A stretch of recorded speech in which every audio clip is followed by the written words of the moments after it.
Hello, welcome to this episode of Escaping the Echo Chamber. I recently did a video talking about debates, and I really want to bring it to libertarians debating. And it relates to Sam Seder. Sam Seder is a left-leaning, progressive, I guess those are the labels he would fall under, and he likes to debate libertarians. And not because he sees merit in libertarianism. It's the opposite. He hates libertarians, and he seems to have a strong dislike and desire to embarrass libertarians. And libertarians do libertarianism a disservice by going on his show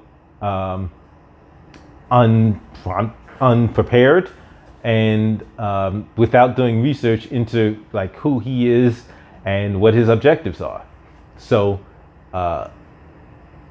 that's one of the things I had mentioned in the last video about making sure, an earlier video about making sure we're prepared when we're going into debates, making sure we are dealing with crafting arguments against steel men, not against straw men. So yeah, you can create an argument against a straw man all day, and then when you go up against somebody who actually knows what they're doing, you're gonna look like a fool. So, but if you craft an argument against the steel man, you'll be able to go against somebody like a Sam Seder, who has data, who is very knowledgeable, and he has very a wide array of rhetorical tools that he will use to try to make people look like fools, and to make libertarians look like fools, because that's what he likes to do. And a mistake I constantly see people make is believing that like they can turn him. Like, turning him is not an objective. It's not even a possibility. And so just put it out there. It's not a possibility. You're playing for the audience. You're playing for the crowd. He is not coming with the intention of making any good faith arguments or even having a discussion in good faith. He has an agenda, an objective to embarrass libertarians, to embarrass libertarianism.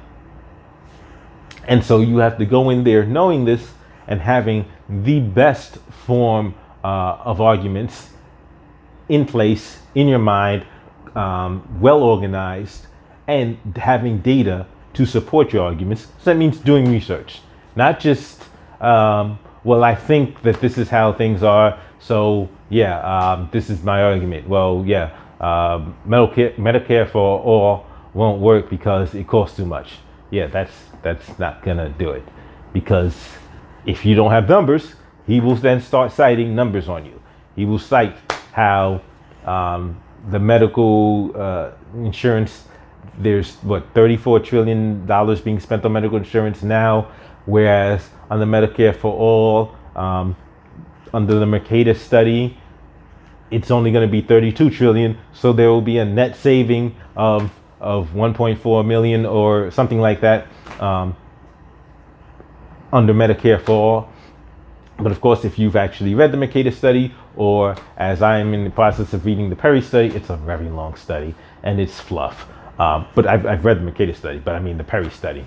You'll see that, number one, grouping the Medicare for all in a net, that's pointless. That's not a reliable or even useful metric in terms of how much money is being spent overall for medical services, because that doesn't at all inform as to how it will affect individual people and individual families.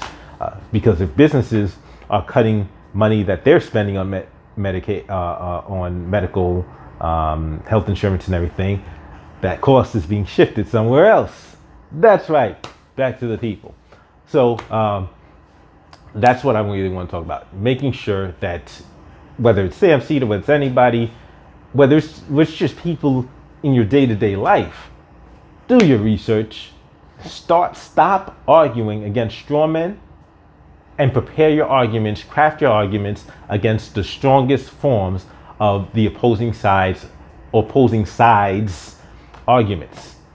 Because there's more than one side that are opposed to libertarians. But that's what it's about. Don't just go in there thinking that because you've been preaching to the choir that you're going to go debate against somebody like Sam Seder and not look like a fool with no prep, no data, and no rhetorical ability.